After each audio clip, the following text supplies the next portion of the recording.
Hi guys, it's Leah with Howard Hanna. So I am here working from home today. Actually, I've been working on studying for my Ohio licensing exam. This is licensing here, by the way. Um, it's also cold in my 200-year-old house. So despite the very cozy fire and sleeping dogs and stuff, but I just wanted to hop on with a little PSA because I just got a call from a young woman about one of my listings. And she was, oh, well, a friend of mine sent me, forwarded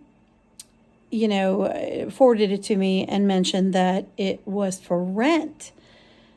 And I said, oh, no, it's for sale, honey. And she says, well, I was just curious because, since I saw for rent and, I'm like, well, send me a screenshot. Well, anyway, this is not the first time I've gotten a call lately about listings being used, the photos being used, and people saying, hey, it's for rent when it's not.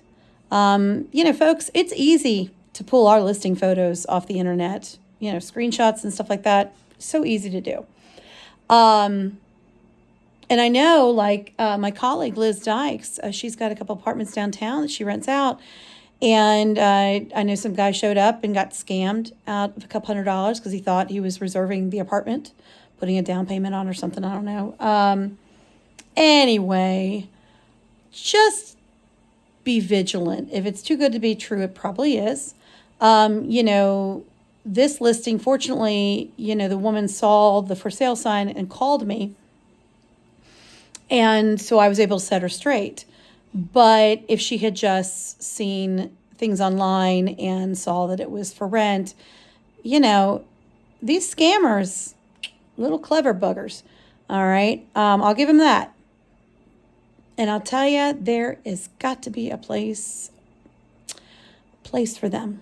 I just keep hoping karma comes calling. I guess I'm particularly...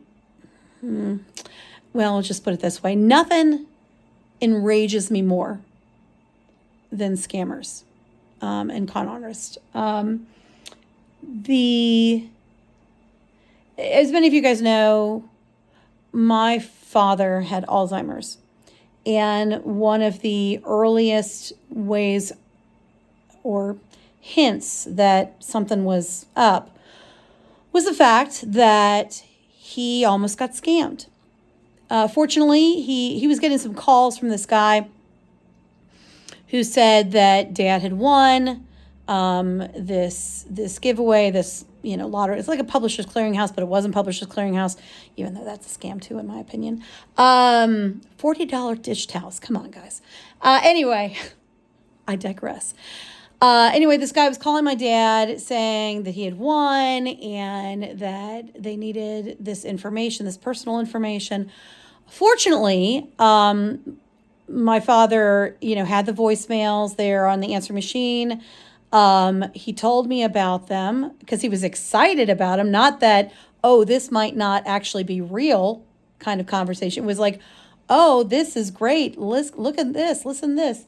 Fortunately, I did a little due diligence and actually intercepted one of the calls. And in essence, threatened legal action and managed to put a stop to it.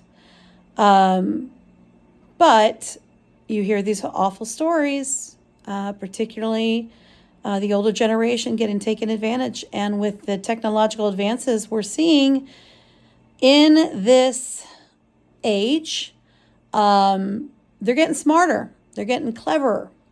So, I would say just, again, do your due diligence.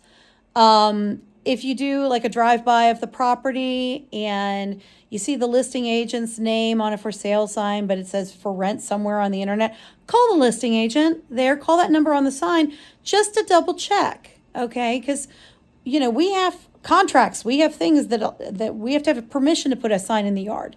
So definitely take that extra step, make that phone call, protect yourself. Be smart about it.